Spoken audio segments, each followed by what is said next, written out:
चले शुरू करते हैं आज की क्लास। आज हम बात करेंगे आपसे राइटिंग स्किल या लेखन शैली के ऊपर। आज का टॉपिक है हमारे लिए how to develop writing skill. लेखन शैली का विकास कैसे करें। लास्ट क्लास में मैंने आपसे स्ट्रेटजी पे बात की थी कि अगर आपको 2021 का एग्ज़ाम देना है, चाहे वो यूपीएससी हो, चाहे यूपीपीसीएस हो, और या 66 बीपीएससी और या कोई अदर एग्ज़ाम, तो मेरे अनुसार क्या स्ट्रेटजी होनी चाहिए, किन बातों को आपको ध्यान रखना चाहिए, कैसे तैयारी करें। और उसी में हमने जो क्लास छोड़ी थी लास्ट, तो उसमें हमने यहीं आके क्लास छोड़ी थी कि समझ, नोट्स और प्रश्न अभ्यास, ये तीन काम जो अनिवार्य रूप से आपको करने होते हैं, चाहे आप प्रीलिम्स की तैयारी करें और चाहे आप मेंस की तैयारी करें। केवल समझ और नोट्स ही पर्याप्त नहीं होता जब तक कि आपने क्वेश्चन प्रैक्टिस नहीं की हो या प्रश्न अभ्यास नहीं किया हो। प्रीलिम्स में भी व्यापक महत्व है प्रश्न अभ्यास का, और मेंस में भी बहुत महत्व होता है, क्योंकि जितना ज़्यादा हम प्रश्न अभ्यास करते हैं, लेखन शैली का विकास उतना ज़्यादा होता है। और जब तक लेखन शैली का विकास नहीं होगा, मुख्य परीक्षा को पास करना कठिन है। बचपन से विज्ञान की परिभाषा हमें पढ़ाई जाती है, साइंस क्या है, तो हम पढ़ते हैं विशिष्ट व व्यवस्थित या क्रमबद्ध ज्ञान ही विज्ञान है, सिस्टेमेटिक नॉलेज। और कला या आर्ट की डेफिनेशन होती है व्यवस्थित अभ्यास, सिस्टेमेटिक प्रैक्टिस। विज्ञान सिस्टेमेटिक नॉलेज और कला सिस्टेमेटिक प्रैक्टिस या व्यवस्थित अभ्यास। हम जितना ज़्यादा अभ्यास करते हैं किसी भी कला का, वो कोई भी आर्ट क्यों ना हो, हम उस आर्ट में उतने ही माहिर होते हैं, उतने ही बेहतर कलाकार होते हैं। वो खेल हो, वो गाना हो, वो बजाना हो, वो डांस हो, वो कोई भी आर्ट आप देखिए, अभ्यास जरूरी होता है। प्रैक्टिस मेक्स मैन परफेक्ट, तो यूं ही नहीं कहा गया है कि प्रैक्टिस करने से ही आप में परफेक्शन आता है। तो जिस भी कला की हम बात करें, यहाँ हम लेखन कला की आपसे बात करने जा रहे हैं, राइटिंग स्किल, लेखन शैली या लेखन कला। तो ये भी एक कला होगी, नो डाउट। कला बिना सिस्टेमेटिक नॉलेज के नहीं हो सकती, तो विज्ञान होना जरूरी है, लेकिन सिस्टेमेटिक नॉलेज को भी जब तक हमें क्वेश्चन की डिमांड के अकॉर्डिंग सही तरीके से प्रस्तुत करना नहीं आता होगा, तब तक उस सिस्टेमेटिक नॉलेज का कोई फायदा नहीं होगा। आपने अपने घर पे कितना नोट्स इकट्ठा करके रखा है, कितनी किताबें इकट्ठी करके रखी हैं, कहाँ कोचिंग की, क्या पढ़ा यूपीएससी को, इन सब बातों से मतलब नहीं है। उसे मतलब इस बात से होगा कि एग्जाम हॉल में 3 घंटे में आपने क्या किया।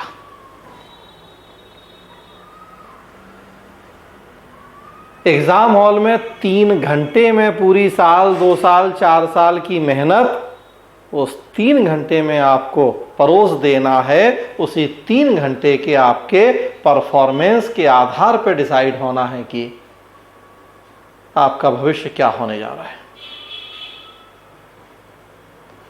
तो उस 3 घंटे में अपना सर्वश्रेष्ठ देना होता है,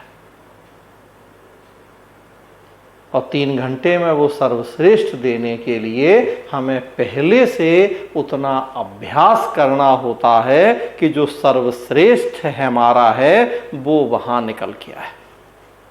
आप खुद सोच के देखें, बिना अभ्यास के कैसे ये संभव है? साल 2 साल खूब हमने पढ़ा, लेकिन कैसे ये पॉसिबल है कि हमने उसको प्रेजेंट करना, उसको सही तरीके से लिखना नहीं सीखा। सीधा यूपीएससी, यूपीपीसीएस, बीपीएससी या किसी और स्टेट सर्विस के मेंस के एग्जाम में जाएं और सोचें कि बस वहीं एक बार लिखेंगे 3 घंटा और इस लेवल का लिखाएंगे कि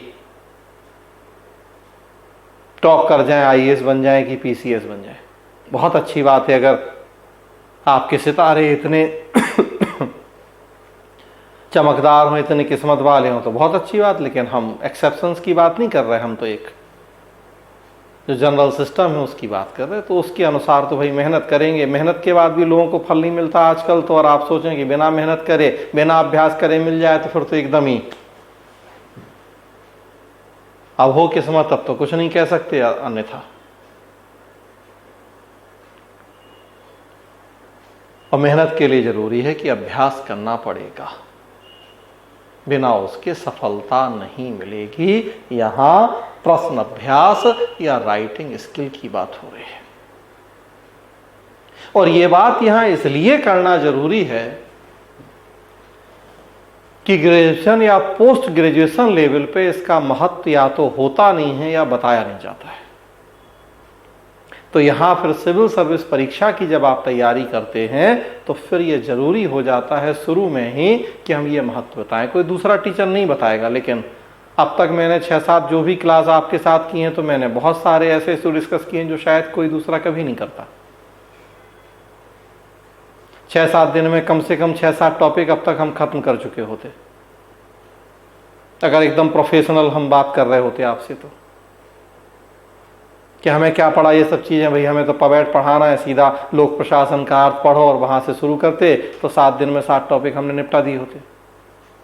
लेकिन हमारा पर्पज वो निपटाना नहीं है, फॉर्मेलिटी पूरी करना नहीं है कि बस किसी तरह से अपनी खाना पूर्ति करें, आप पास हो फेल हो हमें मतलब नहीं, तो ऐसा नहीं।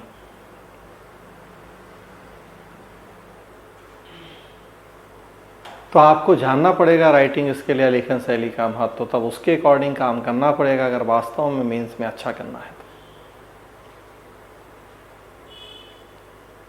इवन प्रीलिम्स में तो करते भी हैं हम क्वेश्चन प्रैक्टिस, लेकिन मेंस में नहीं करते। क्यों? प्रीलिम्स में आसान होता है करना,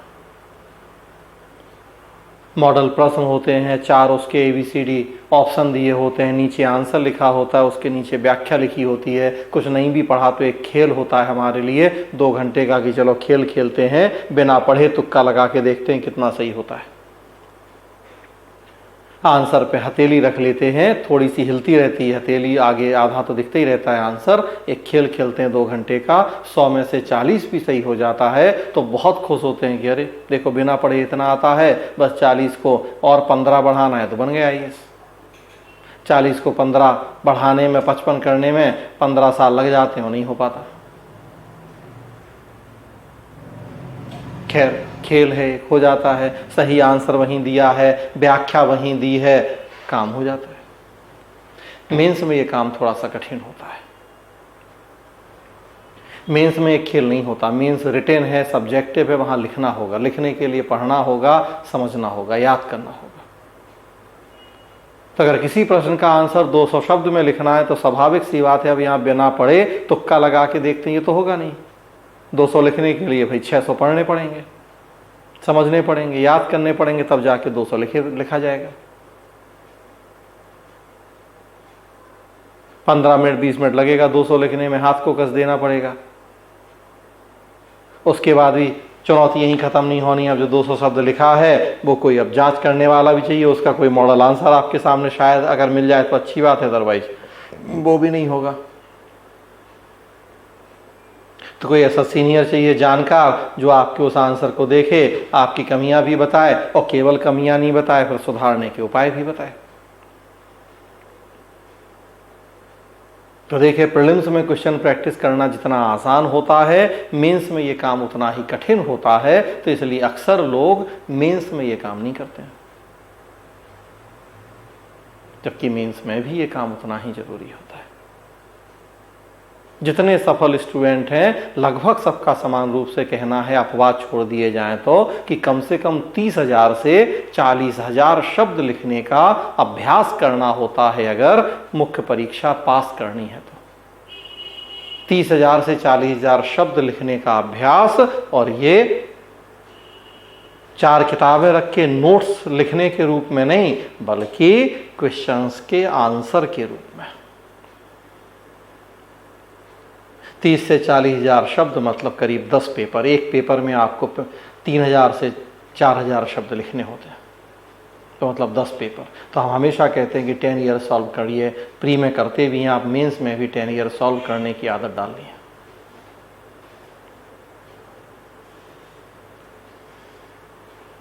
हम बात कर रहे थे कि बीएमए में नहीं बताया जाता, ये जरूरत भी नहीं होती, या है तो बताया नहीं जाता।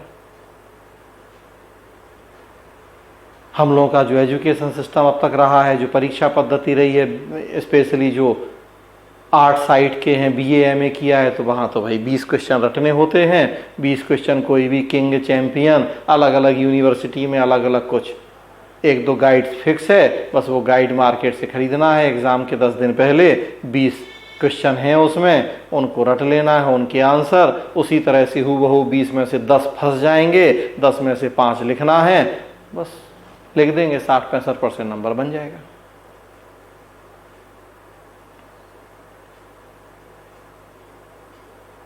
जरूरत ही नहीं थी वहां राइटिंग स्किल की।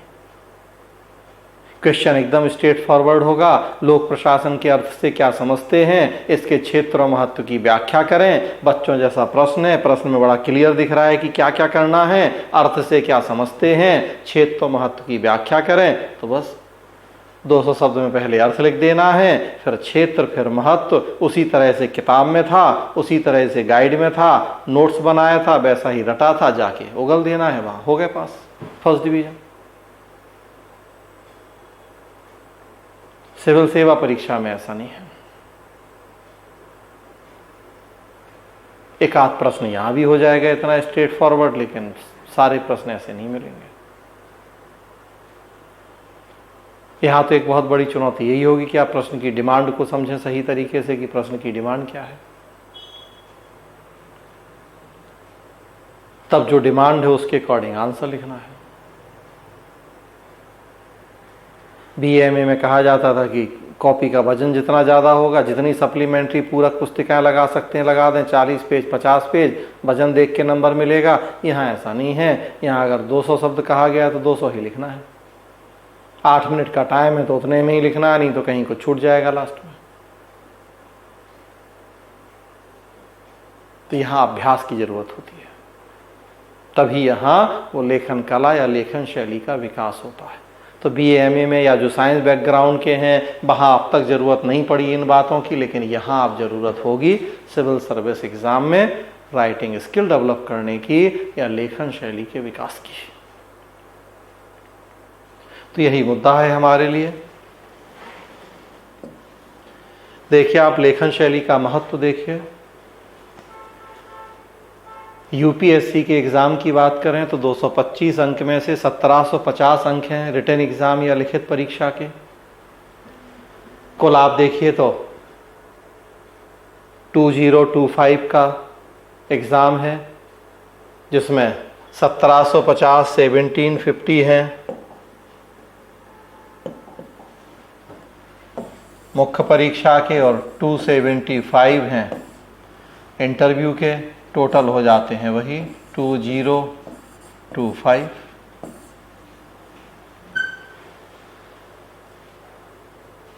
मतलब आप अगर औसत निकालें तो लगभग 85% के आसपास मेरे ख्याल से रोल है मेंस का।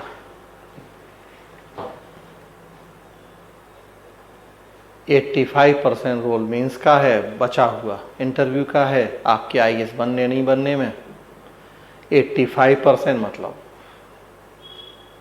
कितना बड़ा, 100 में से 85 का मतलब आप जानते हैं। तो बहुत कुछ दारोमदार इस मेंस पे ही है। प्रीलिम्स तो केवल एक क्वालिफाइंग टेस्ट है।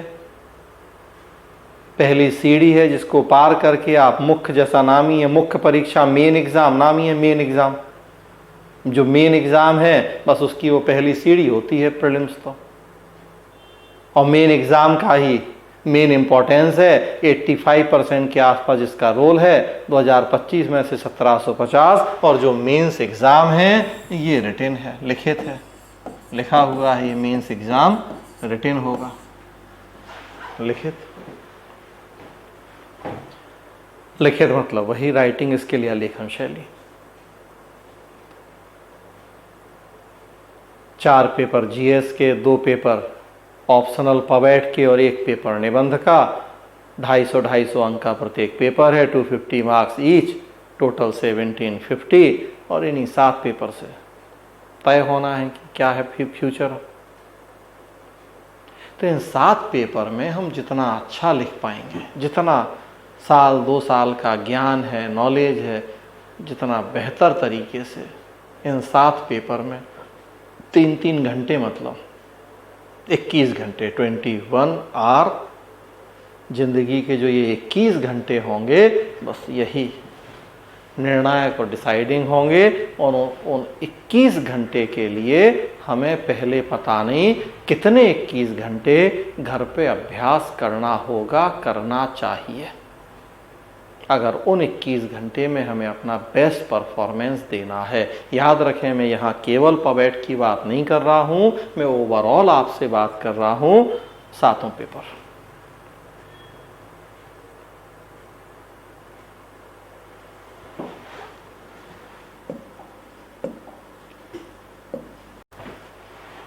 थोड़ा सा लेखन शैली क्या होती है इसको जानें। लेखन शैली के टाइप्स की अगर बात करें तो लेखन शैली 3 तरह की होती है। Upward writing skill, downward writing skill और पैरेलल राइटिंग स्किल। अपवर्ड मतलब ऊपरोमुखी, नीचे से ऊपर।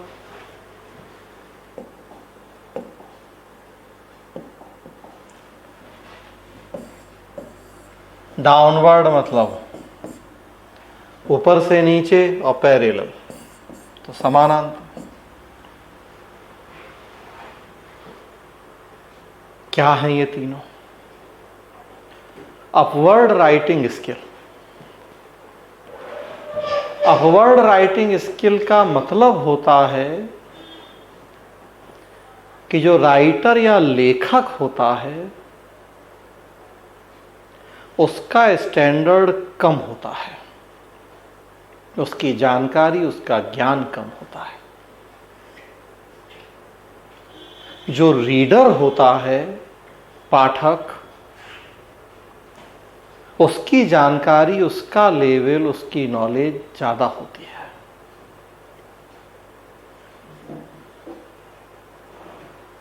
तो वैसी स्थिति में लेखक से ये अपेक्षा की जाती है कि वो पाठक के लेवल पर जाकर लिखे, तभी पाठक को पसंद आएगा।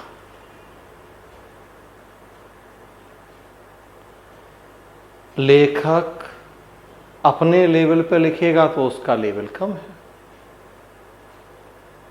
उसे पाठक के लेवल पे जाके लिखना होगा। और हमेशा देखेंगे आप, तीनों तरह की राइटिंग स्किल में यही होता है कि राइटर को ये देखना होता है कि रीडर कौन है,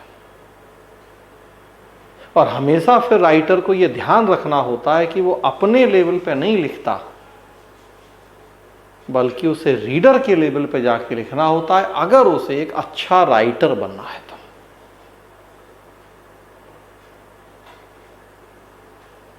जहां आप देखेंगे कि राइटर ने अपने लेवल पे लिखा, रीडर के लेवल को ध्यान में नहीं रखा, वहीं वो फ्लॉप राइटर हो जाता है।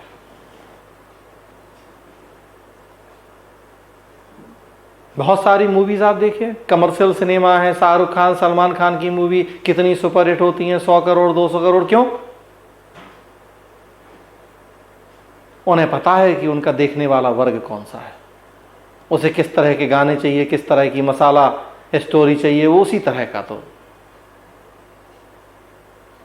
और जो आर्ट मूवीज होती हैं बहुत अच्छी होती हैं, लेकिन कितने दर्शक मिलते हैं उन्हें देखने वाले? क्यों? क्योंकि देखने वालों का जो लेवल चाहिए वो कितने लोगों का है जो उस मूवी का लेवल है। तो वह आप हम जैसे कुछ ही लोगों को पसंद आती है। कभी वो देखिए आप बड़े मूवी हॉल में, बड़े सिनेमा में रिलीज नहीं होती, क्योंकि उन्हें पता है कि वहां तो वो अपना बिजली पानी का खर्चा नहीं निकाल पाएगा। सिनेमा हॉल आर्ट मूवी कहा जाता है या क्लासिकल मूवी, जो भी नाम दिया जाता है। देखिए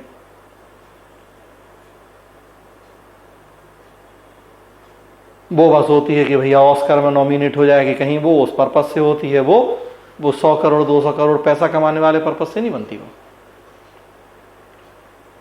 तो अगर आप अपने कस्टमर कहें, अपने रीडर कहें, अपने दर्शक कहें, अगर उसके लेवल पे जाके काम नहीं करते तो फ्लॉप हैं, फेल हो जाते हैं।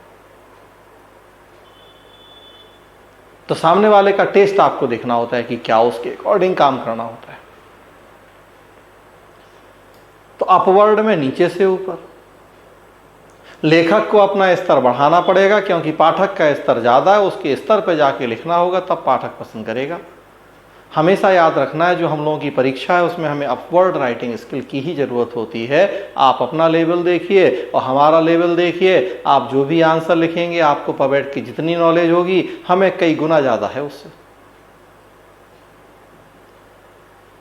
अब सोच के देखिए, आप अपने लेवल पर लिखोगे तो हम खुश होंगे कभी उससे? आपको हमारे लेवल पे आके लिखना पड़ेगा। हमसे कहीं ज्यादा लेवल होगा जो आपकी कॉपी चेक करेगा। ना हो लेकिन मानना तो यही पड़ेगा हमें। तो हमें उसके लेवल पे जाके लिखना होगा अगर नंबर चाहिए है तो, उसे खुश करना है तो।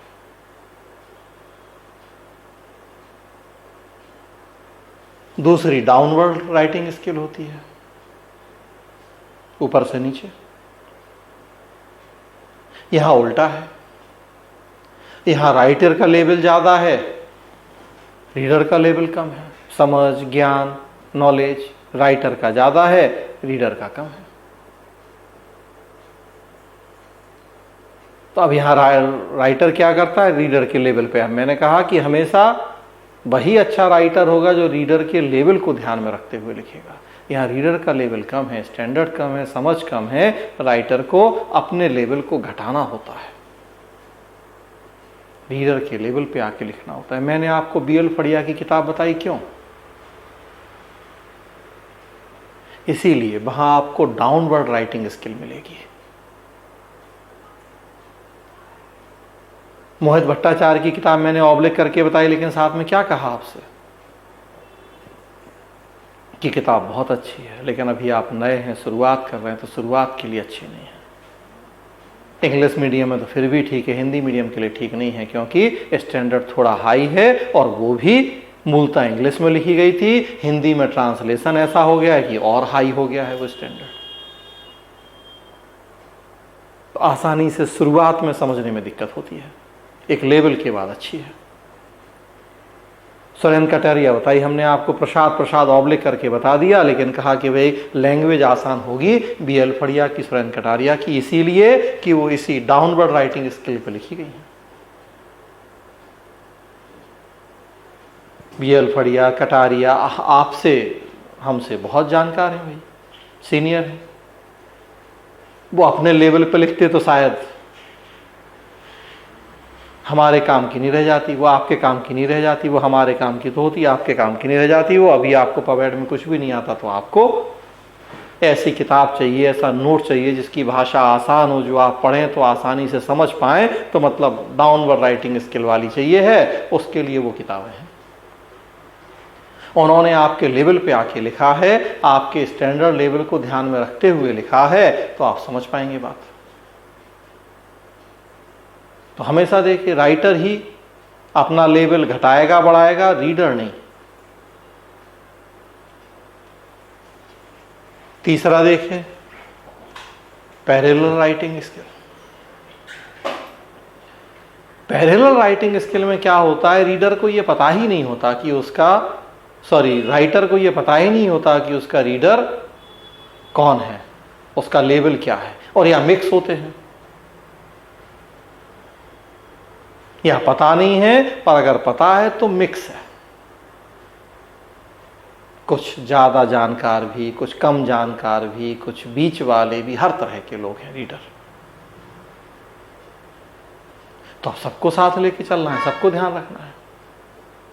वहां पैरेलल होती है, न्यूज़पेपर में ये राइटिंग स्किल होती है। 14 पेज का न्यूज़पेपर देखिए, आप कोई भी न्यूज़पेपर उठाइए, एक एडिटोरियल पेज है, संपादकीय है आपके हमारे जैसे लोगों के लिए, एक नेशनल, एक इंटरनेशनल, एक स्टेट, एक स्पोर्ट, क्योंकि हर तरह के लोग भाई अब न्यूज़पेपर पढ़ते हैं।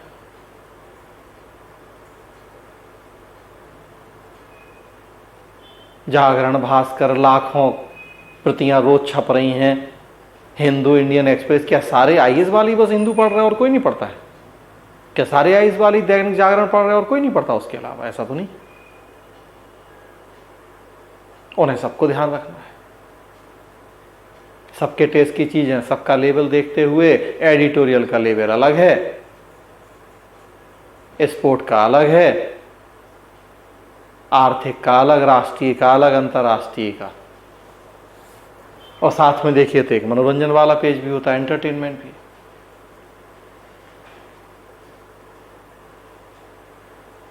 कि एक सैलून, एक नाई की दुकान पे भी रखा रहेगा तो वहां भी लोग जो वेट करेंगे तो भाई उनका भी काम हो, वो संपादकीय तो नहीं पढ़ते।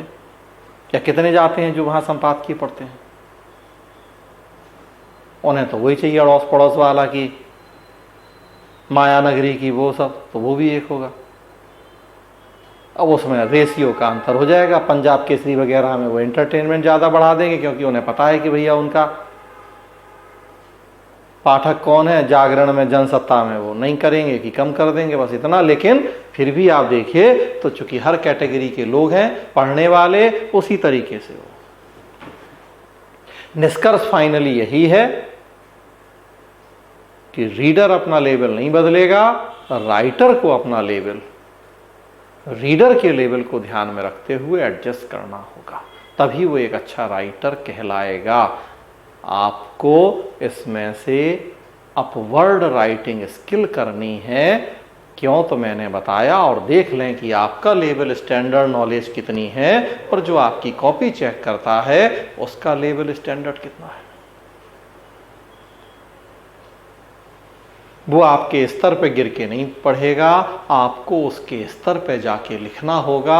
और ये काम फिर सोच के देखें, बिना राइटिंग प्रैक्टिस के, बिना अभ्यास के नहीं होगा। तो हमें पर्याप्त प्रैक्टिस की, पर्याप्त अभ्यास की जरूरत होगी, तभी हम अपनी राइटिंग स्किल डेवलप कर पाएंगे, तभी लेखन शैली का विकास संभव होगा। कैसे करें?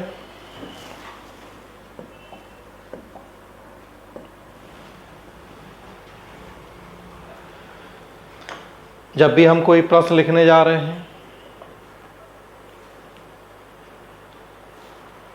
थोड़ा सा शुरू में ही हम बता रहे हैं आपको, जैसा हमने कहा था कि हम शुरू में ही आपको बहुत सारी चीजें बताएंगे जो हो सकता आज के लिए जल्दीबाजी हो अगर आप पढ़ाई की शुरुआत कर रहे हैं तो। लेकिन कोई बात नहीं, हम चाहते हैं कि एक बार शुरू में बता दें, दिमाग में रखें कि हमें किस लेवल तक क्या क्या काम करना है, और फिर जब करेंगे तब ये चीज़ें हमेशा दिमाग में रहें और फिर इसी के अकॉर्डिंग हम काम करेंगे तो ज़्यादा बेहतर कर पाएंगे। तो जब भी हम प्रश्न का आंसर लिखेंगे, राइटिंग स्किल, तो देखिए 3 काम जो हमें यहाँ करने हैं। एक तो प्रश्न को समझना, अंडरस्टैंड द क्वेश्चन। दूसरा है रूपरेखा निर्धारण या एक आंसर फॉर्मेटिंग। और तब तीसरा होता है उत्तर लेखन या आंसर राइटिंग। तो 3 लेवल पे हम काम करेंगे। 3 बातें जो हमेशा ध्यान रखेंगे। सबसे पहले अंडरस्टैंड द क्वेश्चन, प्रश्न को समझ जाएं। सिविल सेवा परीक्षा में तो एक बहुत बड़ी चुनौती यही होती है कि हम सही तरीके से प्रश्न को समझ जाएं, प्रश्न की डिमांड क्या है उसे समझ जाएं।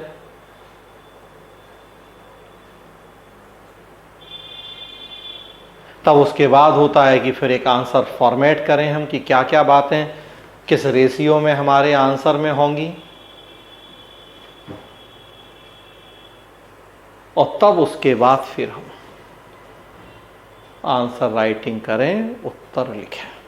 तो हमेशा कोशिश करें कि इसी तरह से आप आंसर लिखने का अभ्यास करें, लेखन शैली का विकास करें। ये तीनों क्या हैं, एक एक करके हम इनको समझेंगे। Understand the question, answer formatting and answer writing. किन बातों का हमें इनमें ध्यान रखना है? पहला है उसमें अंडरस्टैंड द क्वेश्चन या प्रश्न को समझना।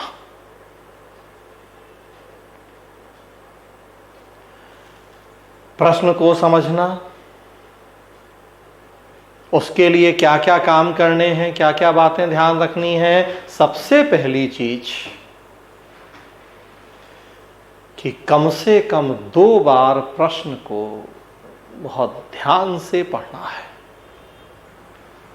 अपनी एक आदत ही बना लेना है, एक हैबिट में ये चीज हो जाए कि कम से कम 2 बार प्रश्न को ध्यान से पढ़ेंगे। कम से कम 2 बार, मिनिमम आप 3 बार भी पढ़ लीजिए, 4 बार भी, शुरुआत जब कर रहे हैं ये हैबिट में हो। बाद में भले फिर एक ही बार में काम हो जाएगा, लेकिन शुरुआत तो कम से कम 2 बार तो पढ़ना ही है। और केवल हिंदी में नहीं पढ़ना है, इंग्लिश में भी पढ़ना है।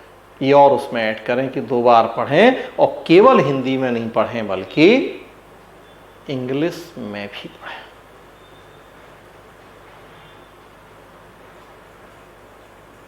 आजकल जिस तरीके का ट्रांसलेशन हो रहा है, अर्थ का अनर्थ हो जाता है। प्रीलिम्स में आप देख रहे हैं कि इंग्लिश में लिखा है सिविल डिसओबीडियंस मूवमेंट, और हिंदी में लिखा है असहयोग आंदोलन। अब सोच के देखें आप कि जहां इस तरह के ब्लंडर होते हैं, वहां आप केवल हिंदी पढ़ेंगे तो कैसे काम चलेगा? तो शुरू से ही आपको अपनी हैबिट बनानी है, आदत बनानी है कि हम केवल हिंदी नहीं पढ़ेंगे बल्कि इंग्लिश भी पढ़ेंगे। ये कहने से काम नहीं चलेगा कि हमारा मीडियम हिंदी, हमें अंग्रेजी नहीं आती, बिल्कुल नहीं। इतनी अंग्रेजी तो आनी ही चाहिए कि आप CSET पास हो जाओ, मैथ, रीजनिंग, कंप्रीहेंशन, जो अंग्रेजी नहीं है अब, लेकिन मेंस में तो है। अभी भी 300 नंबर का पेपर, 75 नंबर चाहिए है। और इतनी अंग्रेजी भी नहीं आया कि असहयोग आंदोलन को अंग्रेजी में क्या कहते हैं या सिविल डिसओबीडियंस को हिंदी में क्या कहते हैं, तब तो बड़ा मुश्किल है फिर। तो देखिए, अरे दूर कहाँ जाना, हम लोगों का पवेट का सिलेबस आप देखिए। इंग्लिश में लिखा है लेजिस्लेटिव एंड जुडिशियरी, हिंदी में लिखा है संसद और विधायिका। इतने ब्लंडर, मिस्टेक्स होते हैं। तो इसलिए 2 बार पढ़ना है, और याद रखें कि केवल हिंदी नहीं पढ़ना है बल्कि अंग्रेजी भी पढ़ना है, ताकि एग्जैक्ट मीनिंग क्या है, क्या पूछना चाह रहा है, वो पता लगे।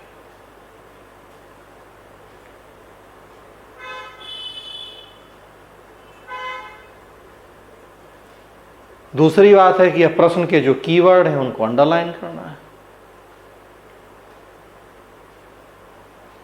हर प्रश्न का क्रक्स जो उसके कीवर्ड हैं, देखिए हम अभी जो गवर्नेंस वाला बैच शुरू हुआ है उसमें पेपर ही डिस्कस कर रहे हैं 2019 से 2013 वाले। तो सबसे पहले बोर्ड पे हम वही की जो कीवर्ड हैं उनको अंडरलाइन करते हैं, सर्किल करके कि देखिए ये मेन बातें, कीवर्ड ये हैं प्रश्न के। 2 बार पढ़ते हैं, हिंदी पढ़ते हैं, अंग्रेजी पढ़ते हैं, बिल्कुल यही फॉलो करते हैं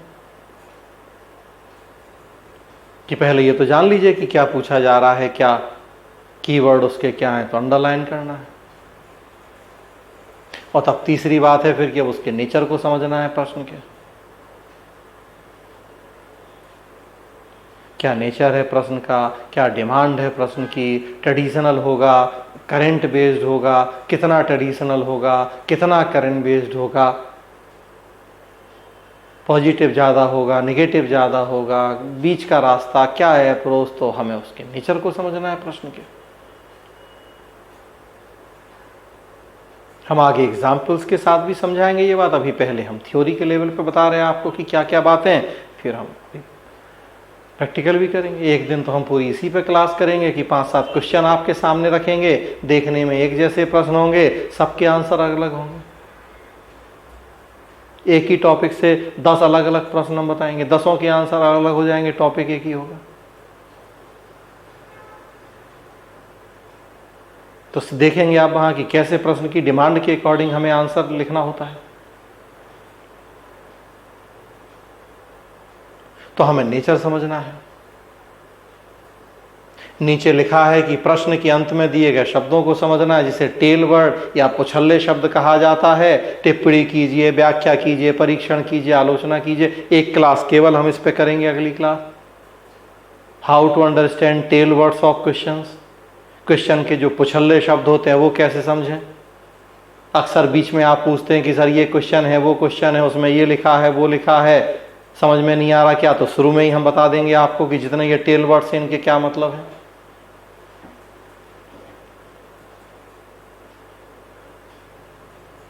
क्या आपको व्याख्या में क्या लिखना है, डिस्कस करने में, कमेंट में क्या लिखना है, रिव्यू में क्या लिखना है, वैल्यूएशन में क्या लिखना है, एग्जामिन में क्या लिखना है, क्रिटिकली एग्जामिन में क्या लिखना है, तो हम वो शुरू में ही आपको अगली क्लास इसी पे हम करेंगे।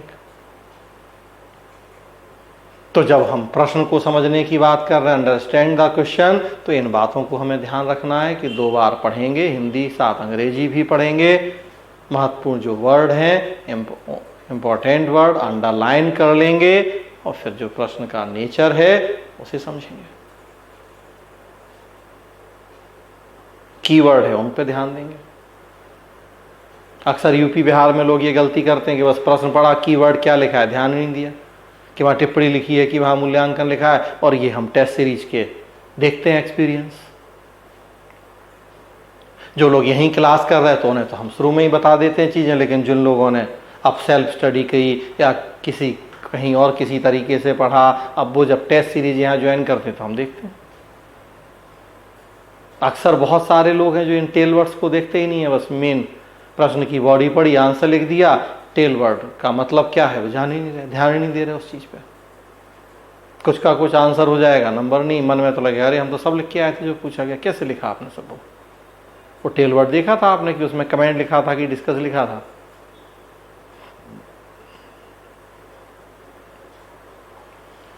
आगे बढ़िए। दूसरा है आंसर फॉर्मेटिंग या रूपरेखा निर्धारण।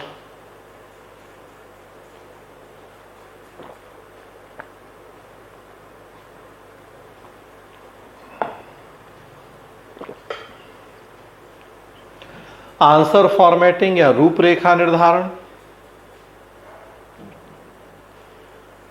जब हमने प्रश्न को पढ़ा, समझा, अब हमें आंसर क्या लिखना है तो पहले उसका फॉर्मेट बनाएंगे। अभी फिलहाल आपको ये आदत डालनी है, और हमेशा के लिए भी अच्छी आदत है, बुरी नहीं है। एग्जाम हॉल में भी 10 सेकंड 20 सेकंड में आप रफ पेपर पे रफ वर्क के लिए जो स्पेस होता है वहां आप आंसर फॉर्मेट बना लेंगे 10-20 सेकंड में, ज़्यादा अच्छा आंसर लिखेंगे, भटकेंगे नहीं। तो शुरू से ये हैबिट डाल लीजिए कि पहले आंसर फॉर्मेट एक बनाएंगे, उसमें क्या क्या बातें ध्यान रखेंगे। तो भूमिका या इंट्रोडक्शन क्या होगा, किन किन बातों को हम उसमें शामिल करेंगे, थोड़ा सा एक उसका रफली आपने वो बनाया। हम ही देखिए आपको जो ये सारे इतने स्लाइड्स बना रहे हैं, जो डिस्कस कर रहे हैं 1 घंटा 1.5 घंटा 2 घंटा, हमें भी पूरा एक फॉर्मेट दिमाग में कई दिन सोचते हैं। ये जो हम चीज़ें डिस्कस कर रहे हैं आपसे दुनिया की किसी किताब में नहीं मिलेंगी कि हाँ हमने वहाँ से कट पेस्ट किया, वो बता रहे, सारा सेल्फ जनरेट चीज़ें हैं।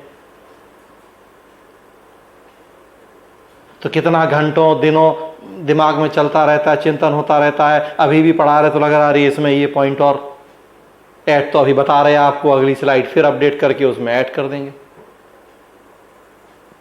कंटिन्यूअस प्रोसेस होती है, वही प्रैक्टिस मेक्स मैन परफेक्ट। तो एक इंट्रोडक्शन हम क्या लिखेंगे, उसमें कैसे शुरुआत करेंगे, मेन बॉडी मुख्य भाग क्या क्या होगा फिर प्रश्न का, स्पेशली निबंध वगैरह में देखिए, जहाँ बड़े आपको लिखने 800 शब्द 1200 शब्द वहाँ हैं, तो और ज़्यादा ज़रूरत है इन चीज़ों की, नहीं तो भटक जाते हैं।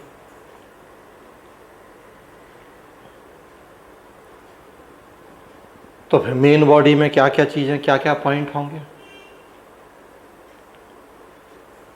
अगला उसके बाद है कि कंक्लूजन क्या लिखेंगे। तो मेन तो यही 3 चीज़ें हैं कि introduction, main body, conclusion, 3 part. जब भी आप आंसर लिखते हैं तो मेनली तो यही 3 पार्ट होते हैं आपके, कि फर्स्ट हो गया है भूमिका, इंट्रोडक्शन क्या होगा, सेकेंड हो गया है कि मेन बॉडी क्या होगी, और थर्ड हो गया कि कंक्लूजन, निष्कर्ष क्या होगा।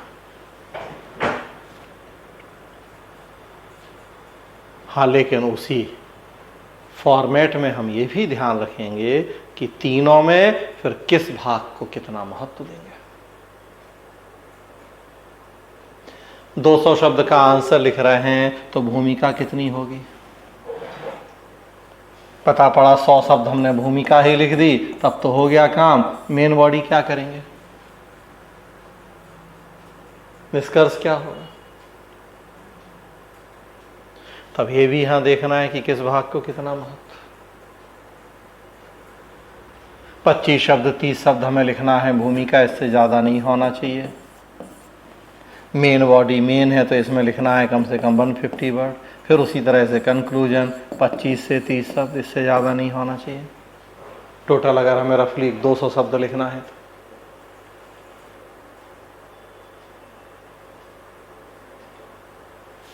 तो रेशियो ध्यान रखना है किस भाग का कितना महत्व है। और की पॉइंट्स मतलब कि अब जो ये सारी बातें हैं इनके मेन पॉइंट्स या की पॉइंट्स क्या होंगे। तो हमने बस देखिए ये 5 पॉइंट यहां लिख दिए, ये की पॉइंट, इनको हम आपको समझा रहे हैं। दिमाग में आइडिया है कि अच्छा मेन बॉडी का मतलब क्या था हमारा, क्यों हमने ये लिखवाया, या क्या क्रम हमने। तो आप भी हर आंसर के इसी तरह से कि हाँ ये बातें मेन हमारे आंसर में लिखनी है, ये की पॉइंट होंगे जिनको हम डिस्कस कर देंगे। तो ये एक आप आंसर फॉर्मेट शुरू में बनाने की आदत डालिए। पहले जब भी आंसर लिखने जाएं ऊपर ही शुरू में लिख दीजिए पहले कीवर्ड इंट्रोडक्शन में ये बातें हम लिखेंगे। भारत की संविधान की प्रस्तावना देखते हैं, इंट्रोडक्शन आप देखिए पूरे संविधान का सार आ गया उतने से प्रस्तावना में, शब्दों में, एक एक शब्द का कितना व्यापक महत्व है। मेन बॉडी पूरा संविधान हो गया तो फिर वो लास्ट में भी हमने कंक्लूड कर देना है। तो एक फॉर्मेट पहले बना लेना है,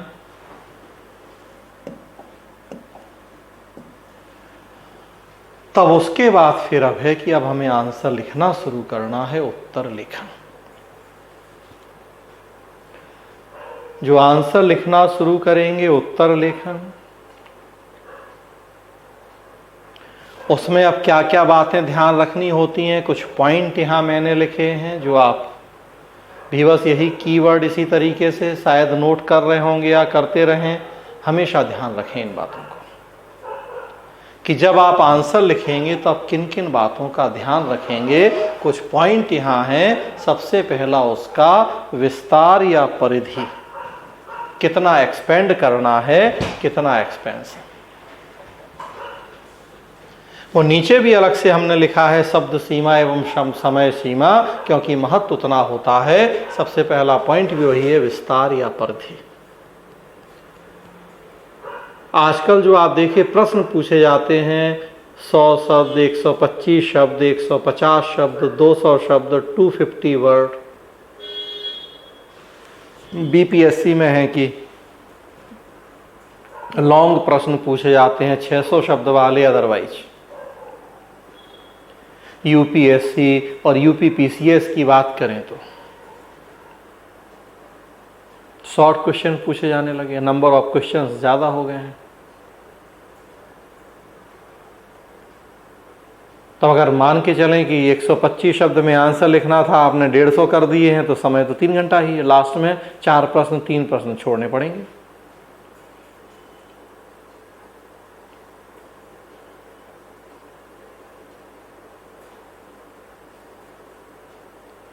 तो शुरुआत से ही ये बात ध्यान रखनी है। शब्द सीमा का पालन, जो मैं शुरू में बता रहा हूं, लास्ट में फिर सबसे नीचे मैंने लिखा है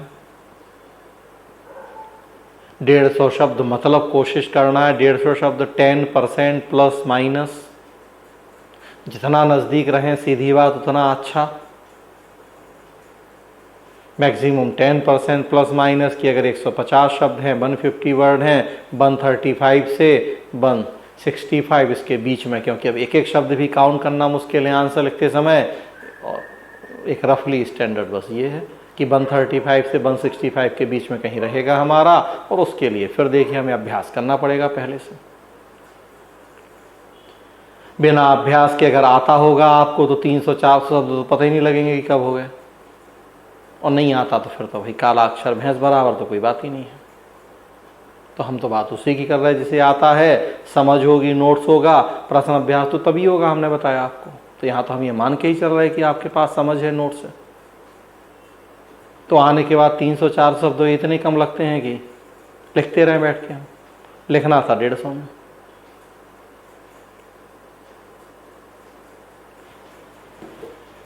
दूसरा है फिर अनुपात या संतुलन। अनुपात या संतुलन जो जस्ट अभी हमने पीछे बात की है कि क्या रेशियो रखना है हमें किस पार्ट का, इंट्रोडक्शन कितना होगा वो हमने कहा जब हम फॉर्मेट बनाएंगे तो उस समय देखेंगे। और अब हम आंसर लिख रहे हैं तो फिर वो रेशियो एक हमें ध्यान रखना है कि देखिए भूमिका के लिए मैक्सिमम हमारे पास 25 से 30 वर्ड हैं, उतने में ही हो जाएगा।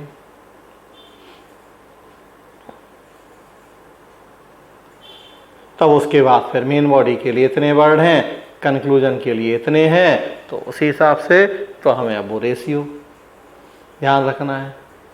अक्सर आप देखिए प्रश्न में 2 पार्ट हैं, जीएस में ही देख रहे हैं, फिर गवर्नेंस की हम बात कर रहे हैं 2 पार्ट।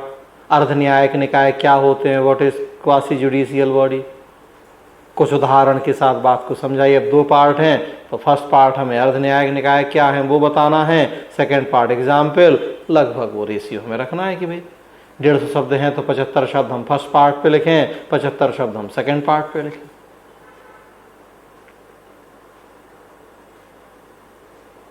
अक्सर 2 पार्ट, कई बार 3 पार्ट, तो उसी रेशियो में फिर हम डिवाइड करते हैं। ऐसा नहीं कि फर्स्ट पार्ट 20 शब्द में लिखा, दूसरे पार्ट को हमने 130 शब्द में लिखा, तो देखिए ये रेशियो ठीक नहीं है।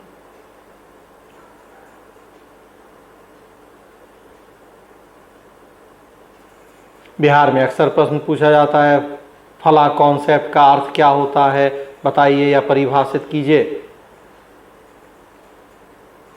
यही प्रश्न है कि लोक प्रशासन का अर्थ क्या है, उसके क्षेत्र महत्व की व्याख्या करें। तब देखते हैं कि अर्थ लिखा 4 लाइन में लोगों ने, क्षेत्र खूब लिख दिया, महत्व खूब लिख दिया। जबकि 2 पार्ट थे, फर्स्ट पार्ट यही था कि अर्थ क्या है, और सेकेंड पार्ट था क्षेत्र महत्व की व्याख्या। मतलब आपको बराबर लिखना था, जितना अर्थ उतना ही क्षेत्र महत्व मिला के अर्थ लिखा 4-6 लाइन में, क्षेत्र महत्व। तब कैसे अर्थ को बढ़ाएं? अब वो समझ फिर हमारे पास कितनी है, विद्वानों की डेफिनेशन डालनी है उसमें विशेषताएं लिखनी है। विशेषताएं भी अर्थ का ही पार्ट होती हैं, उसी को ज़्यादा क्लियरली समझाती हैं। तो अब वो फिर वही तो सारी कला है जो हम बता रहे हैं आपको। अभ्यास से सीखते हैं हम वो चीज़ें।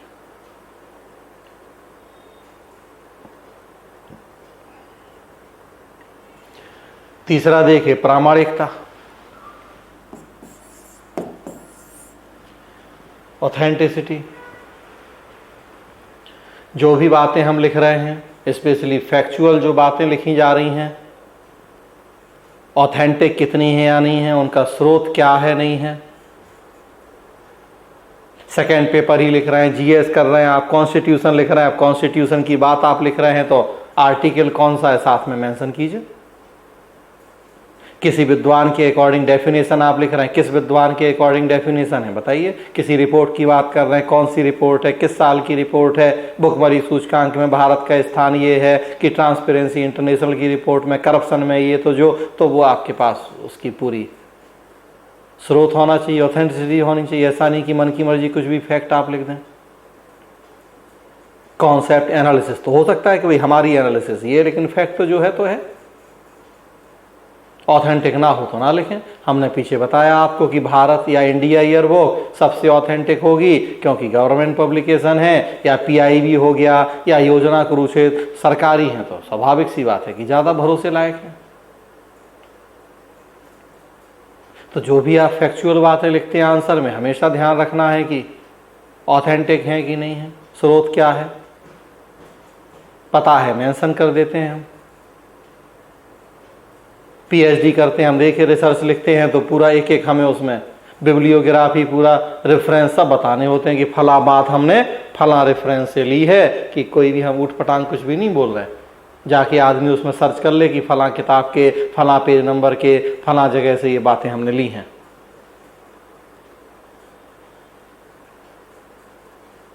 रेफरेंस बताना है, लास्ट में बिब्लियोग्राफी लिखनी है।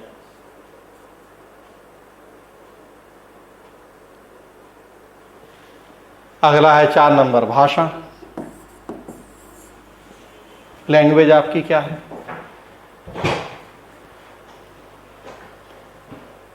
मीडियम की बात नहीं कर रहे, हिंदी इंग्लिश, आपकी भाषा की बात कर रहे हैं कि जो आप लिख रहे हैं वो कोई सड़क छाप भाषा का इस्तेमाल कर रहे हैं, या वही जो हमने कहा वर्ड डाउन वर्ड अब यहाँ मीन, ये चीज आ गई कि भाषा।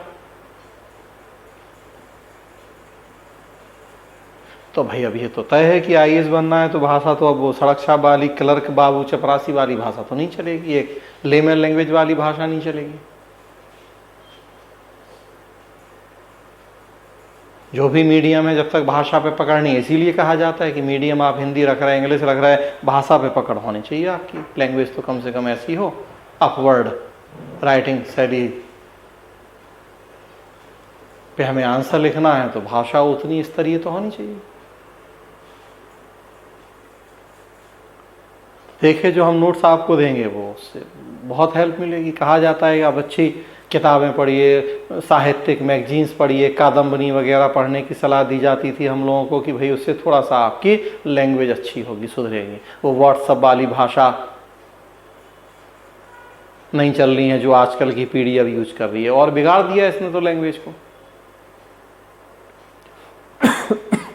तो थोड़ा सा कुछ अच्छी सी मैगजीन पढ़ें, योजना, कुरुक्षेत्र, कादम्बनियाँ और इस तरह की आजकल वगैरह साहित्यिक मैगजीन पढ़ें, आहा जिंदगी, जो भी आपका इंटरेस्ट है, कि ताकि शब्द अच्छे हों, लैंग्वेज आपकी ठीक हो। हमारा संविधान की भाषा देखिए आप,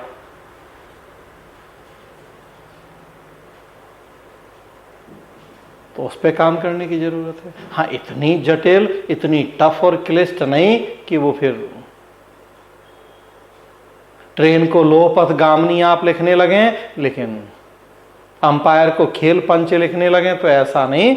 लेकिन सड़क छापना ले में लैंग्वेज वाली तो नहीं चलेगी, क्योंकि आप आईएएस की भाषा तो कम से कम लिखेंगे।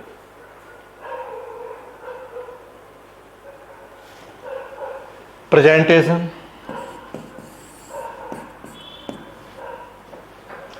अगला काम की प्रेजेंटेशन कैसे कर रहा है। बहुत अच्छी बात लिखी है, प्रेजेंटेशन ठीक नहीं है तो पढ़ने का मन ही ना किसी का, बोर हो जाए। जो है हम आपके सामने स्लाइड्स लाते हैं, स्लाइड्स पे ही कितना काम होता है। क्या कलर कॉम्बिनेशन रखा जाए, कैसे डिजाइन की जाए, ताकि एक एक स्लाइड बनने में कितना टाइम लगता है। आपको तो हम 5 मिनट में एक स्लाइड समझा के आगे बढ़ जा रहे हैं, एक एक स्लाइड बनने में पता नहीं कितने घंटों लगते हैं। पहले तो ये मैटर दिमाग में हम सोचते हैं, तब जाके जो कंप्यूटर ऑपरेटर हैं, डिजाइनर हैं, वो इसको फिर डिजाइन करते हैं कि कलर क्लियर दिखे, आपको इंटरेस्ट बना रहे, बोरिंग ना हो, चुभे नहीं आंख में, आकर्षक भी हो। ऐसा नहीं कि सारी बातें देखनी, आपको आंसर में भी तो बातें ध्यान रखनी है कि नहीं रखनी।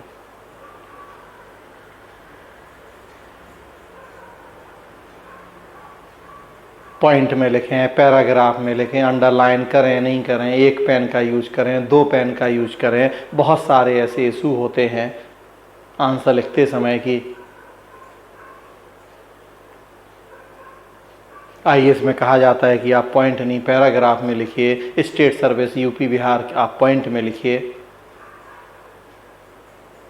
आईएएस में भी कि भाई ऑप्शनल तो पैराग्राफ में ही लिखिए, जीएस आप पॉइंट में भी लिख देंगे तो चलेगा।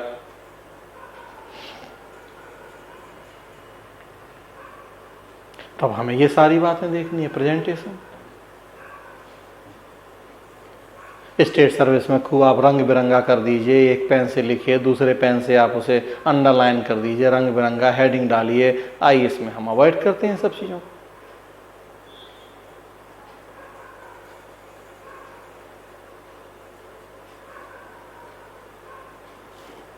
उसी प्रेजेंटेशन से जुड़ा हुआ है फ्लो चार्ट और डायग्राम।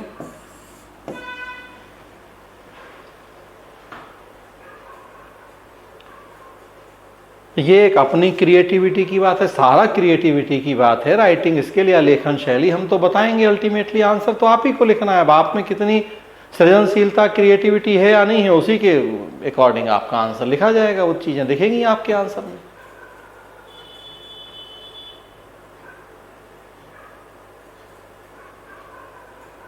तो फ्लो चार्ट, डायग्राम, इन सब से आप अपने आंसर को ज़्यादा खूबसूरत, ज़्यादा आकर्षक बना सकते हैं, क्वालिटी भी बढ़ा सकते हैं। हम उसी तरह से आपको पढ़ाएंगे पूरा पब्लिक एडमिशन फ्लो चार्ट के थ्रू ही। आप भी अपने आंसर में कोशिश करें कि फ्लो चार्ट, डायग्राम, जो साइंस बैकग्राउंड वाले लोग हैं उन्हें इस तरह से पढ़ने की खूब आदत होती है, सोशल साइंस वाले भी इस तरीके से करेंगे। अब्राहम मैस्लो का आवश्यकता पथ सोपान, नीड हायरार्की पढ़ेंगे, एक हायरार्की का डायग्राम बन जाएगा। 5 नीड्स बताई हैं मैस्लो ने व्यक्ति की, उन 5 को हम यहाँ लिख देंगे। 2 तरीके से डायग्राम बना देंगे, एक हायरार्की बना देंगे, एक सीढ़ी बना देंगे।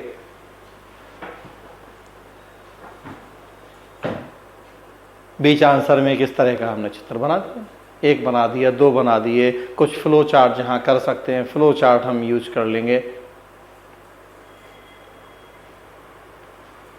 अभी प्रेरणा है तो व्यक्ति में काम करने की इच्छा कितनी है, व्यक्ति में काम करने की दक्षता कितनी है, उन दोनों के बीच का जो गैप होता है उसे दूर करने की प्रक्रिया हमने किस तरह का चित्र बना दिया। यहाँ लिख दिया दक्षता, यहाँ लिख दिया इच्छा, दिखा दिया कि व्यक्ति की इच्छा को इतना बढ़ा दें कि वो अपनी दक्षताओं का अधिकतम प्रयोग करने लगे। यही है मोटिवेशन या भी प्रेरणा। देखिए एक हमने यहाँ चित्र बना दिया, बस इससे समझा दी उस बात को कि इच्छा और दक्षता के बीच का जो गैप है उस गैप को कम करना। 2 शब्द लिखे, 2 लाइनें खींची, अभिप्रेरणा समझा दी हमने। तो कम शब्दों में हम अपनी बात कह सकते हैं, ज्यादा आकर्षक हो जाता है आंसर, क्वालिटी भी अच्छी है, नंबर ज्यादा मिलते हैं।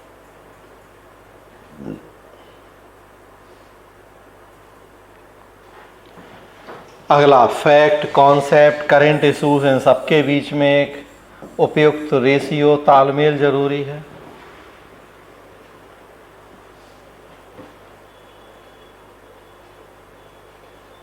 हम बात कर रहे थे पीछे की जनरली मेंस में कॉन्सेप्चुअल क्वेश्चंस हैं, प्रीलिम्स में फैक्चुअल भी, लेकिन जब तक कॉन्सेप्ट क्लियर नहीं है, फैक्ट को लंबे समय तक याद नहीं रख सकते, जब तक हमारे पास पर्याप्त फैक्ट नहीं है, हम एनालिसिस क्या करेंगे। तो हमें इनके बीच में एक बेहतर तालमेल बिठाना होता है। स्पेशली सेकेंड पेपर जब पढ़ते हैं या जीएस, तो अब देखिए आप पॉलिटी, कॉन्स्टिट्यूशन लिख रहे हैं, आप कॉन्स्टिट्यूशन आप लिख रहे हैं, राष्ट्रपति की शक्तियाँ का प्रश्न लिख रहे हैं आप, आपके आंसर में आर्टिकल ही नहीं है। सेंटर स्टेट रिलेशन का आप प्रश्न लिख रहे, आंसर लिख रहे हैं, आर्टिकल आपको याद ही नहीं है। किस आर्टिकल में कहा गया है कि राज्यसभा चाहे तो राष्ट्र सूची के किसी विषय को राष्ट्रीय महत्व का घोषित कर दे। ब्रैकेट में आर्टिकल होना चाहिए मीन्स में भी। तो फैक्ट, कॉन्सेप्ट और प्लस अगर करंट से जुड़ा हुआ प्रश्न है तो फिर वो कुछ बेसिक नॉलेज के प्रश्न होंगे, कुछ करंट बेस्ड प्रश्न होंगे, कुछ में मिक्स होगा कि हमें बेसिक भी दिखाना है, फिर उसे वर्तमान से भी जोड़ना है। इन सबके बीच में हमें एक बेहतर सामंजस्य या तालमेल बिठाना होता है।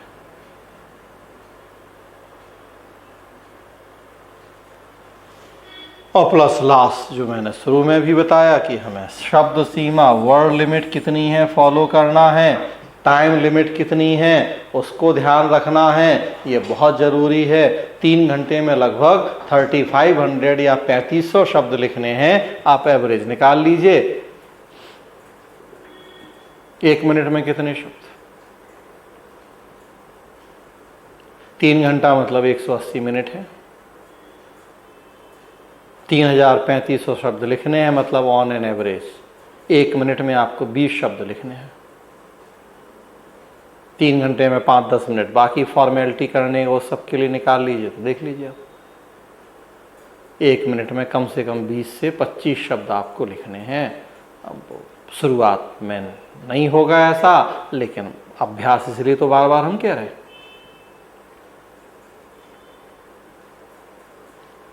जो पूछा गया है वही लिखना है, जितना पूछा गया है उतना लिखना है, और जितने समय में कहा गया है उतने समय में लिखना है। ये सारी बातें ध्यान रखनी है। जो पूछा गया वही, जितने समय में कहा गया उतना समय, और जितने शब्दों में कहा गया उतने शब्द। कुछ भी मिस होगा इसमें से नुकसान हो जाएगा। जो पूछा गया कुछ और लिखेंगे तो नेचुरल सी बात है नंबर नहीं मिलना। समय का पालन नहीं करेंगे मतलब कि लास्ट में कुछ प्रश्न छोड़ने पड़ जाएंगे। शब्द सीमा का ध्यान नहीं रखेंगे, वही होगा कि नंबर यहाँ भी कटेंगे कि ज़्यादा लिख दिया, और नंबर वहाँ भी कटेंगे कि कम लिखा या छोड़ दिया। दोहरा नुकसान है। तो जो भी डायरेक्शन होते हैं, जो भी गाइडलाइंस होते हैं पेपर में, हमसे अपेक्षा की जाती है कि हम फॉलो करें उन गाइडलाइंस को। ये हमारी पर्सनालिटी की एक क्वालिटी भी बताता है। सोच के देखें, कहा गया था 150 शब्द में आंसर लिखिए, हमने 250 में लिखा, मतलब क्या? एक इतने छोटे से डायरेक्शन, एक छोटे से आदेश को आप फॉलो नहीं कर सकते। कैसे आईएएस बनोगे? जीवन भर नेताओं की, मंत्रियों की गुलामी करनी पड़ेगी। हर सबऑर्डिनेट को अपने सीनियर के आदेश मानने, उसके ऑर्डर फॉलो करने। एक छोटा सा तो यहाँ आपने डायरेक्शन फॉलो नहीं किया कि हमने कहा था 150 में लिखो, आपने 250 में लिखा। तो आपकी पर्सनालिटी की क्वालिटी बता रहा है कि नहीं बता रहा है ये, कि किस तरह की पर्सनालिटी है आपकी।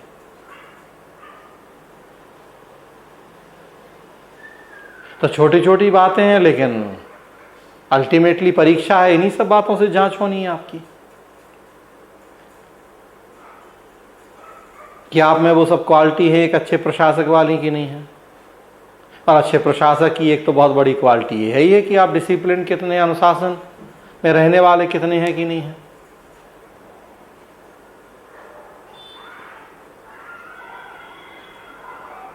मैं हमेशा कहता हूं कि भाई क्रांति भ्रांति कभी परीक्षा में नहीं चलती है, सिविल सेवा परीक्षा में।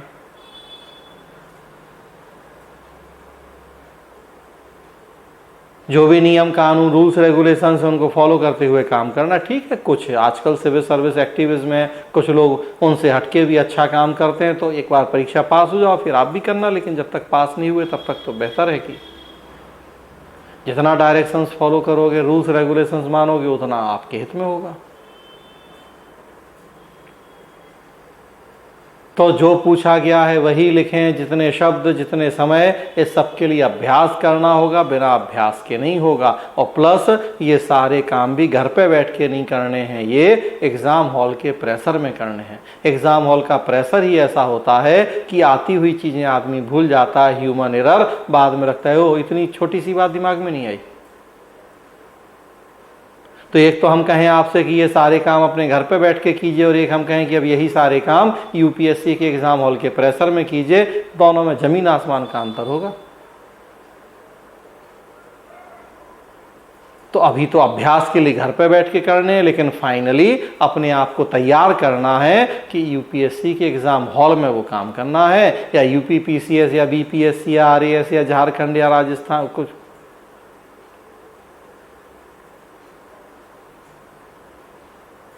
तो बार बार ये ध्यान रखना होगा कि ये सारे काम बिना प्रश्न अभ्यास के नहीं हो सकते। बाय बर्थ आप में ये कला नहीं है, एक्सेप्शन इज ऑलवेज। अगर है तो बहुत अच्छी बात, लेकिन बार बार मैं कह रहा हूं कि मैं एक्सेप्शंस की बात नहीं कर रहा। उनको तो कुछ करने की जरूरत नहीं तैयारी की, एक्सेप्शन है तो वो तो वैसे ही पास हो जाएंगे। तो आप अगर तैयारी कर रहे हैं मतलब ये मान के चल रहा हूं कि आप एक्सेप्शन नहीं है। सामान्य आदमी है तो फिर उसी के अकॉर्डिंग बात हो रही है। जब आंसर लिखते हैं हमें इन सारी बातों को ध्यान रखना है।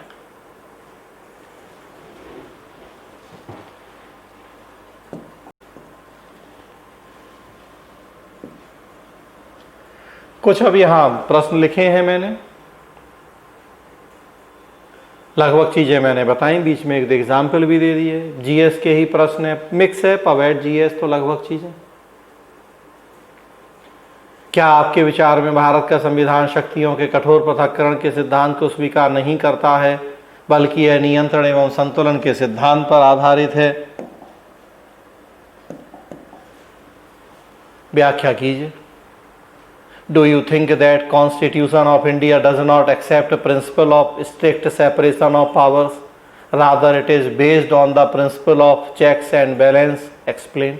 देखिए अब जो बातें मैंने बताई, एक्सप्लेन, व्याख्या लिखा है यहाँ, ये शब्द हमें ध्यान रखना है कि एक्सप्लेन करना है।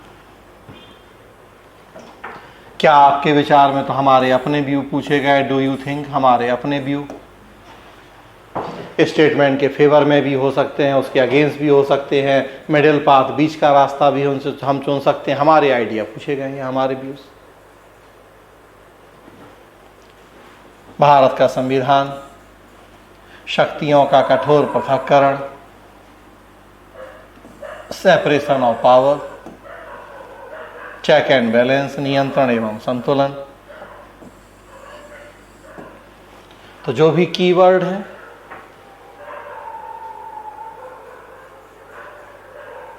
पार्लियामेंट्री डेमोक्रेसी, संसदीय लोकतंत्र से जुड़ा हुआ प्रश्न है। कह रहा है कि हमारे यहाँ स्ट्रिक्ट सेपरेशन ऑफ पावर नहीं है, बल्कि हमारे यहाँ चेक्स एंड बैलेंस है। सेकंड पेपर में हम लोग भी पढ़ेंगे, जीएस में भी, पार्लियामेंट्री डेमोक्रेसी, प्रेसिडेंशियल डेमोक्रेसी, संसदीय अध्यक्षीय लोकतंत्र हम पढ़ते हैं, तो वहां से जुड़ा हुआ प्रश्न है। अमेरिका में जहाँ प्रेसिडेंशियल डेमोक्रेसी है, सरकार के 3 अंग हैं, एक दूसरे से ज़्यादा पृथक स्वतंत्र होकर अपना काम करते हैं। हमारे यहाँ ऐसा नहीं है, हर अंग की भूमिका दूसरे अंगों में। हमारे यहाँ दोहरी सदस्यता का सिद्धांत है, मंत्री वही बनता है जो सांसद हो, एक दूसरे के कामों में चेक्स एंड बैलेंस वाली स्थिति होती है।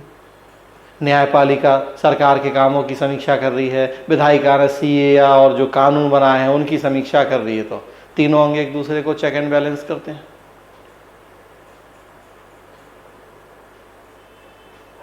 तो अब हमें वो सारी बातें देखते हुए फिर आंसर लिखना है। जो बातें हमने बताई आपको, कि प्रश्न को समझ लिया हमने, हिंदी पढ़ी, अंग्रेजी पढ़ ली, 2 बार पढ़ लिया, नेचर समझ लिया हमने। अब उसके बाद आप एक फॉर्मेट बना लीजिए कि भाई 2 लाइन में पहले हम संसदीय लोकतंत्र डिफाइन करेंगे, फिर शक्तियों का पृथक्करण, शक्तियों का बैलेंस क्या है बताएंगे, फिर हमारे संविधान में कैसे हमने किस मात्रा में किसको अडॉप्ट किया है बताएंगे, हम सहमत होंगे नहीं होंगे इस बात से क्या। तब उसके बाद फिर अब हमने आंसर, राइटिंग आंसर लिखा। जो बातें बताई हमने उनको ध्यान में रखते हुए हमने आंसर लिख दिया। अगर 150 शब्द हैं तो शुरू से ये ध्यान रखना है कि 150 वर्ड, उसी हिसाब से आंसर लिखा जाएगा। 150 शब्द मतलब हमारे पास 5 से 6 मिनट का समय है, तो उतने शब्द में हमें हर हाल में आंसर लिख देना है। तो अब इस तरीके से आप प्रैक्टिस जितना करेंगे उतना आपके लिए अच्छा होगा। बार बार कह रहा हूँ, practice makes man perfect, man women दोनों, वो बस कहावत प्राचीन पुरानी है, तो इसलिए भाई वो मैन उसमें, अदरवाइज हमारे लिए भाई और सबके लिए अब आजकल तो दोनों इक्वल हैं। तो practice makes man oblique women, सबको परफेक्ट बनाएगी जितना आप अभ्यास करेंगे। हाँ, व्यंग वाली, सटायर वाली बात और है कि भाई महिलाएं तो वैसे ही परफेक्ट होती हैं, तो अब वो अलग बात है, इसलिए शायद उसमें वो मैन ही लिखा गया, वुमेन नहीं लिखा गया। तो वुमेन्स कह सकती हैं कि वो तो भाई वैसे ही परफेक्ट होती हैं। तो अब ये अलग मुद्दा है, अदरवाइज तो भाई सबको प्रैक्टिस की जरूरत है। तो ये राइटिंग स्किल या लेखन शैली से जुड़ी हुई कुछ बातें थीं। आज की क्लास रोकूंगा, अगली क्लास होगी टेल वर्ड्स के ऊपर, टेल वर्ड्स ऑफ क्वेश्चंस कि क्या हैं, कैसे समझना है हमें, क्या मतलब होता है उनका। प्रश्न के एग्जाम्पल के साथ हम उसको थोड़ा बात करेंगे, समझेंगे। जैसा मैंने बताया था कि कल वेडनेसडे, कल RAS इंटरव्यू के लिए मेरी एक क्लास है 6 बजे से, संभवतः उसका समय है, मतलब आप ही लोगों के टाइम पे। सो कल आप लोगों की ये वाली क्लास नहीं होगी। अभी मुझे पता नहीं है कि वो क्लास किस मोड में होगी। जहाँ तक फेसबुक लाइव या यूट्यूब लाइव होगा, मैं कोशिश करूँगा कि उन लोगों से बात करके आप लोगों को भी उसके जो भी पासवर्ड या जो होते हैं वो मैं दे पाऊँ। कन्फर्म कल ही बताऊंगा मैं कि कल अब मैं सुबह बात करूंगा उनसे, तो फिर कि वो आपको शेयर करना संभव है या नहीं है। अगर शेयर करना संभव होगा वहाँ का लिंक पासवर्ड, तो आपके ग्रुप पे आ जाएगा जैसा आ रहा है अभी। और नहीं होगा संभव, वो कहेंगे नहीं सर केवल उन्हीं लोगों के लिए है वो जिनको RAS के इंटरव्यू देने हैं जो कि दिसंबर में संभावित हैं, तो फिर मैं वो देखूंगा कि यूट्यूब पे वो डाल पाऊँ। हम लोगों का जो यूट्यूब चैनल है, आप सब ने अभी तक उसको सब्सक्राइब किया होगा, नहीं तो करें। वो मैं नहीं बता पाया शुरू में आपको, भाई प्रभा ICS भाई अतुल लोहिया के नाम से यूट्यूब चैनल है हम लोगों का, तो उसे आप सब्सक्राइब कीजिए, अपने फ्रेंड्स को बताइए। तो मैं कोशिश करूँगा कि उस पर वो वीडियो आ जाए। तो कल पवेड वाली क्लास नहीं है, RAS इंटरव्यू वाली क्लास है। अगर संभव होगा तो मैं आप लोगों को भी लिंक शेयर करूंगा, तो करेंगे, और नहीं हो पाता है तो फिर कोई बात नहीं, वो फिर हम यूट्यूब पर डाल देंगे। परसों ये क्लास हमारी फिर हम आगे बढ़ाएंगे। परसों थर्सडे टॉपिक होगा how to understand tail words of questions, मतलब प्रश्न के अंत में जो पुछल्ले शब्द होते हैं उनको कैसे समझें, उनके मतलब क्या है, तो हम उस पर बात करेंगे। तो आज मेरी तरफ से इतना ही। अब किसी को कुछ पूछना है तो पूछ सकते हैं, अपना